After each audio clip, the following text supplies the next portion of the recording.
Good morning students. Class 7 subject हमारा हिंदी है। Chapter हम लोग पढ़ेंगे आज 5। चैप्टर 4 में हम लोग पढ़ चुके हैं नाप तौल की खोज की कहानी, और कहानी पढ़े और क्वेश्चन आंसर सारा चीज कर चुके हैं। अब हम लोग का है चैप्टर 5, भोला राम का जीव। भोला राम का जीव, इसमें एक भोला राम जो है एक व्यक्ति रहता है, ठीक है। वो जो है पेंशन की पैसे के लिए बार बार दरख्वास्त लिखता है, लेकिन दरख्वास्तें तो लिखता है बट उसमें वजन नहीं रखता है, मतलब कि उस पर जो घूस के जो पैसे होते हैं वो नहीं देता है, जिसकी वजह से इसका काम भोला राम का काम जो होता है नहीं हो पाता है, और पेंशन की पैसे जो होती हैं नहीं होती है। हालांकि वो एक गरीब है, दीन आदमी है, और उनकी एक पत्नी रहती है, बेटी भी रहती है। वो कोशिश करते करते दरख्वास्तें लिखते लिखते उसका मृत्यु हो जाता है, लेकिन फिर भी पेंशन की जो पैसे होती हैं उसको नहीं मिलती है, ठीक है। तो जब उसका मृत्यु होता है तो यमराज जो होते हैं उसके प्राण को हरने के लिए वो आते हैं, यमदूत वगैरह सब आते हैं। तो वो क्या होता है कि उनकी आखिरी इच्छा रहता है कि पेंशन की पैसे, ठीक है। तो जब उसको मार करके यमलोक ले जाया जाता है, उसकी प्राण को हर करके, तो उसका प्राण नहीं जाता है, और वो जो है उसका प्राण जो है उसी पन्ने में जाकर अटक जाता है जहाँ पे वो दरख्वास्त लिखता था, ठीक है। तो यहाँ पे देखेंगे हम लोग कि निम्नलिखित प्रश्नों के उत्तर बताइए। ऐसा कभी नहीं हुआ था, क्या कभी नहीं हुआ था? सोचने वाली बात है, ये प्रश्न ही है कि ऐसा कभी नहीं हुआ था, क्या नहीं हुआ था।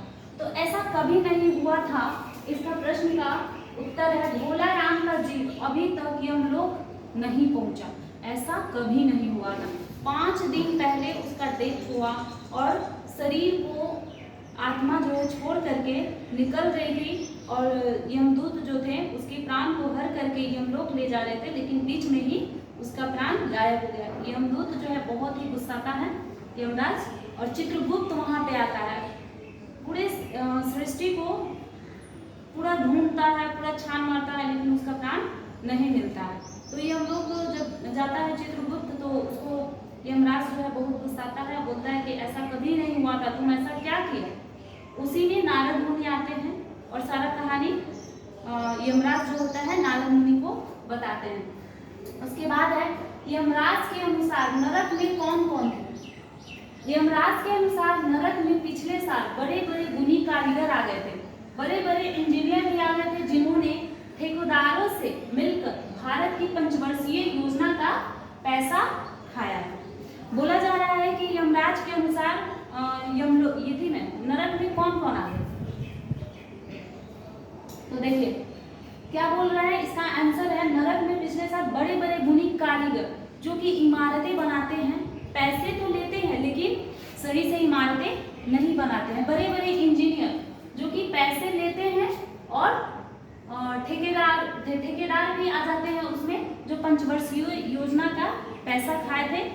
इंजीनियर लोग भी जो भी उनको काम मिलता है पैसा ले लेते हैं, काम नहीं करते हैं। तो उनका जब मृत्यु होता है, जब डेथ होता है, तो उनके आत्मा जो है नरक में जाती है, क्योंकि कर्मों के अनुसार यहाँ पे स्वर्ग या नरक का फैसला होता है। यदि जो अच्छा कर्म करता है तो स्वर्ग में जाता है, और जो बुरा कर्म करता है तो वो नरक में जाता है।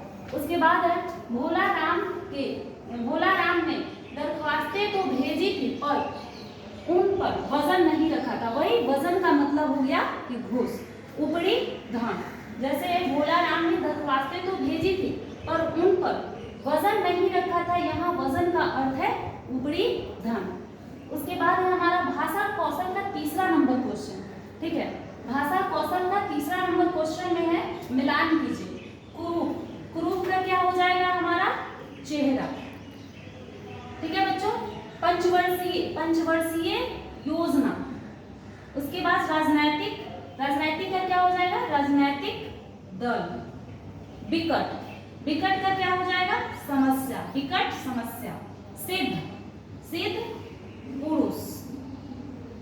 उसके बाद हमारा बचा लास्ट में वायु का क्या होगा, तरंग। और हमारा जो है आप लोगों के लिए होमवर्क है, HW में आप लोग को करना है, हालांकि आप लोग तो सब घर पे ही कर रहे हैं। Right and learn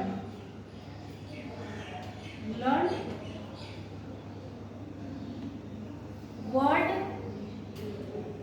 meaning. देखिए आप लोगों को जो है होमवर्क में यानी कि घर पे इतना करना है, अच्छे से लिखना है, कॉपी में याद करना है। इसके साथ साथ learn and right word meaning, word meaning को भी अच्छे से लिखना है। बुक से देख करके आप लोग लिखेंगे, याद करेंगे, ठीक है बच्चों। और एक क्वेश्चन और है, एक क्वेश्चन हमारा ये है कि ये जो हमारा स्टोरी है भोला राम का जिद, ये किसने लिखा है? इसका आंसर आप लोग बुक से देखेंगे, पढ़ेंगे और हमको कर बताएंगे। क्या बच्चों, आप लोग अच्छे से कीजिएगा। धन्यवाद, थैंक यू।